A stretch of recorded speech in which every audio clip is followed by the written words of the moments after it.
Hey everyone, welcome back to our channel. If you're new here, please subscribe. I'd really love that. If you're returning, how you doing? What we're going to be talking about right now is what people are seeing and experiencing in everyday life when it comes to being of the prepared mind. And I get sent pictures and videos, emails, and links.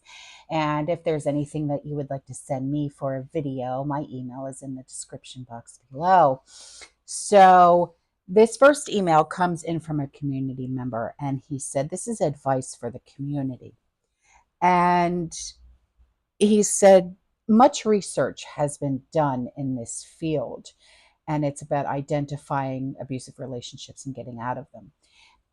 As this problem affects many individuals, oftentimes the victim may become so acclimated to the abuse that they no longer see the problem. In some cases, they may even believe that they are the problem, or perhaps that they deserve to be victimized. Then there are those who feel trapped. They can see the abuse, but simply don't know how they would survive apart from the one that is abusing them. This is one of the biggest tools of the abuser, by making the victim feel that they have no future apart from them, that they are able to perpetrate the abuse for years. However, research has shown that this do nothing approach is the worst course of action. It is imperative that victims stand up for themselves and get out of their relationships. At this point, the abuser will often promise to change. And in many cases, they will change for a short time, but in the overwhelming number of instances, the abuse will resume, often becoming far worse than it was before.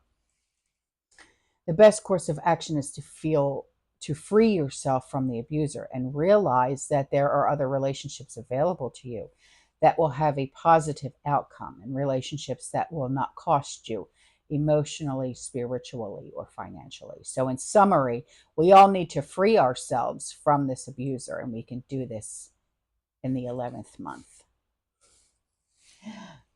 Wise words. Wise words, John. Thank you. And now for a much needed commercial break.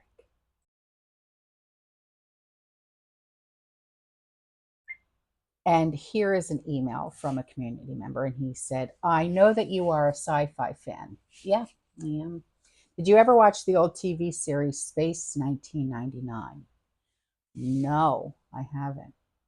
He said there was one episode that we are all living in right now. Oh, dear Lord. It was season 2, episode 11, Seed of Destruction. A summary of this episode: Commander Koenig travels to an asteroid and is replaced by an alien double that returns to Moon Base Alpha. There is copy of Koenig begins transferring energy to the asteroid, thus draining Alpha. The goal is to revive the frozen beings on the asteroid, but killing all the Alpha in the process. Okay. So here we saw T45 replaced fraudulently during, okay, during 2020 with B46. B46 has been closing down our economy, draining our oil resources and shipping all our weapons to the U country. This will get us killed. When the R country has had enough of our interference and nukes us. Okay. So he sent in a screenshot of Space 1999 season 2. Okay, thank you. Here's an email from a community member, and she said, hello, how are you? I'm doing well, thanks. How you doing? She said, we personally just had the longest power outage of 12 hours. Really? Were you prepared? Huh? She said, we have rechargeable portable fan. It also has 2 USB ports in the back, so we were able to keep the phone charged. I don't pay attention to their lies. I was told everything from a car accident to a pole issue to damaged equipment, and finally ended up being turned off due to fire. Why can't they just get to the point? Why do they have to beat around the bush all the time? I've noticed this with your electric company. They're driving me nuts, and I don't even live near you. So she said, Thursday we had 2 forest fires start on each end of the county. Um, okay, about 15 minutes apart. Yet we had our power on, not close by, etc. We can't afford a generator. Wish we could. In the meantime, we put wool blankets over our chest freezers, and that helped keep things frozen. I'll have to remember that. Thank you. I did lose a few things in the fridge: mayonnaise, milk, and eggs. But I just need to walk about 100 feet to our personal store to get the mayonnaise and the shelf stable milk. So it could have been worse. What I find interesting is about 10 minutes after the power outage, I received a text from Spectrum that there was an outage. Duh. It lasted as long as the power was, and came back on 10 minutes after the power was turned on. Maybe they go hand in hand, not sure. Hmm, not sure. But your Pacific Power, they drive me crazy. So you can tell them that the next time you talk to them. And I'm putting their ass on blast. So here's an email from a community member, and she said, I watched Prepper Princess for the first time in a long time. In the interim, she mentioned that she became a Christian and mentioned that her spidey senses were going off. Later in the day, I watched Sutton Day's video. She also mentioned that her spidey senses were going off. Mine must be defective. No. She said, anyway, here's a link to Troy Black, who I believe received a short sort of a timeline from God. And as always, never dates. Yeah, because as soon as someone starts to give you dates, you know they're a fraud. I'm sorry. I can't with dates. So only see the first 11 minutes. At first, he mentions his other website he started to work on, where he documents the messages and gives dates and information after it had occurred. The Serbian president, after a meeting with NATO last week, announced war was going to happen within 3 to 4 months. But this message to Troy said in a month. And then there's the announced Israeli war on Lebanon on June 24th, deadline for Hezbollah to move back. So it could be neither. So, okay, so I'll leave the link in the description box below. P.S. Prepper Princess was told telepathically to get vitamin B and vitamin D. Okay. There's no separate vitamin B, and she didn't elaborate further.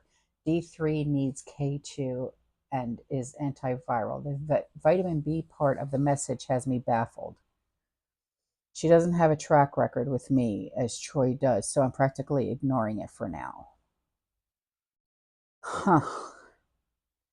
I don't know. There's no separate vitamin B. There's B12. That's all I can think of. So I'll leave that link in the description box below. Okay. So, commercial break from my meme guy. And he said, I think I tracked down those missing NYPD Motorola radios. Quit it.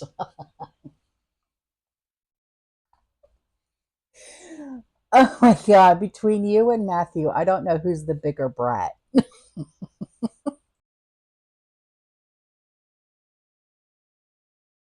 So here's a email from a very good friend of mine who lives in the Czech Republic. Okay, she's also a community member, and this is an update from her about what's going on. She said, it's been ages since I've written to you sharing the pictures of the empty deli shelves. Right, I remember that. She said, and such, but I have some updates to share. We moved 1 year ago to a home with a huge backyard. Oh, so happy for you. She said, awesome for the boys. Yes, all 4 of them. And we have an abundance of cherry and apple trees. Oh, last year, and we were able to cover 6 meters of our applesauce and jam consumption. But this year, our trees have produced only a quarter of their normal amount because of late April freeze and saving grace is being backed up by a few blocks of woods, which are full of mushrooms and berries and such. Oh, that's so beautiful. Anyways, I have started noticing things about cultural shifts. Children here are required to learn English and one other language at school aside from Czech. Okay. Well, you know what? That when I lived in New Jersey when I was a kid, okay, that was a requirement when I was in high school too. It was a requirement, well, at least where I went to high school, because I went to Catholic school, um, that we, had to, it was a requirement that we learned a second language.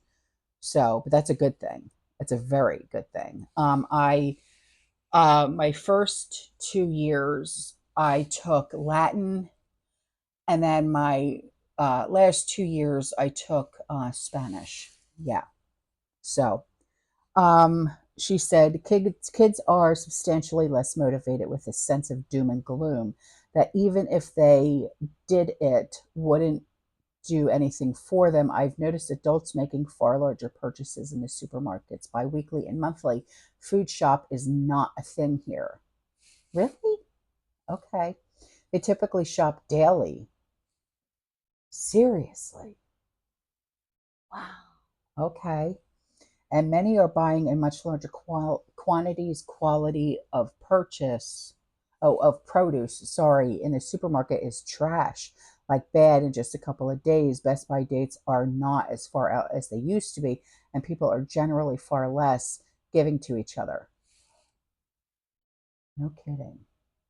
I have been scolded by older people for having as many kids as I do, as if it's any of their business. What?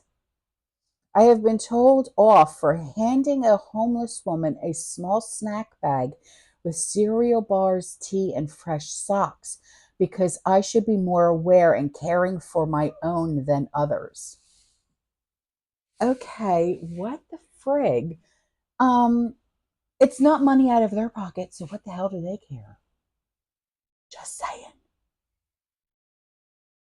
In this way, it has started to seem much colder emotionally than before. My kids are constantly being compared to Ukrainian peers as though they should be better at this and that because they have grown up here.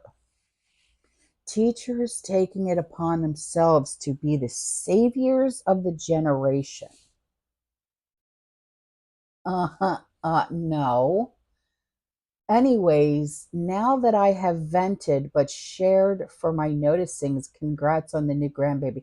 Oh, thank you. She's like a little pudding pop. You just want to pinch her. She's so freaking cute. Oh my God, when I tell you. She said, stock up on produce and can it, as the crops in much of the world are going to be horrible this year. I've noticed that myself. Onions and peppers, they're literally bad within days. I mean, it's like, what the hell did I buy? Why did I waste my money on this? Zucchinis and yellow squash, same thing. I mean, literally, you could put them in the crisper, in the drawer, in the fridge, and it's like you take them out and they're like mush. It's like, I just bought these 2 days ago. What the hell's going on? I mean, it's the strangest thing I've ever seen in my life. She said, your favorite American expat in Czech Republic, Jess. Oh, I love you, I swear. Oh my God. I miss talking to you. Okay, thank you so much. Thank you so much for this email. I miss you. And before I go, here is one more email from a community member, and she sent an attachment. She said, hi, first I have a friend whose grandson has received notice of his deployment in November to the Middle East. Oh, dear God. Okay, sweetie, I'll pray for him. The other is a copy of a letter someone in our neighborhood received about power outages this summer. So far, others have not received this letter yet, but she posted it on the neighborhood group that we have on Facebook. Last year, when they kept turning off our power in our area, claiming wildlife, Shell. Shell. Pacific Power. I swear, these people, they're making my ass itch. I swear to God, I can't with them. It was for no more than a few hours. Last week, it was for 12 hours. Right. This letter says to expect longer than normal outages this year. Wish we could afford a generator, but it's not possible. It's not possible for a lot of people. You're not the only one, honey. She said, we lived here for 19 years, and this is the new. We always have to have forest fires in the county, which is so sad because someone caused by lightning and other human caused. I remember growing up in this county, a forest fire was once in a blue moon. Now it's every year. And it has turned into, let's see how far we get this summer before there are fires and we fill up with smoke in the valley. Oh, God. We do get some smoke from fires from other counties a couple hours away, or California being we are 1 hour away from the border. Okay, let me see what she sent. Okay, so I'm going to read this and then I'll put it up for you. It says, due to elevated wildfire risk in your area, we are taking additional safety precautions, among other measures. We may use enhanced safety settings and protective devices on our lines that will de-energize power lines when there is fault detected. An actual fault or their fault. Sorry. Power outage is more likely to occur when these settings are in place. For the 2024 wildfire season, based on elevated conditions in the region, we are turning on enhanced safety settings in your area. As a result, if an outage occurs during the 2024 wildfire season, you may experience a longer than typical outage as our field personnel work to confirm that power can be safely turned back on. These measures are intended to promote public safety, and we appreciate your patience. Our system is built to withstand extreme weather and unforeseen issues. However, outages can happen.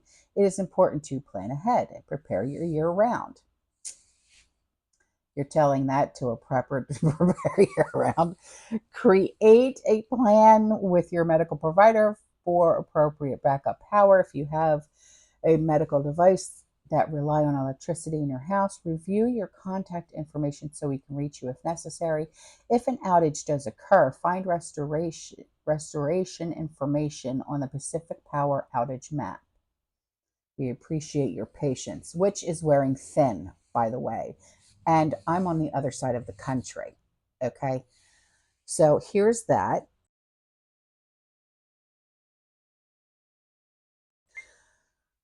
Anyway, all right, guys. I will see you guys in the next one, okay? Which will just be in a few hours when I do the current event thingy. All right. I'll see you guys in the next one. Okay. You stay safe, you stay positive, you keep prepping, and as always, fearless. Ciao.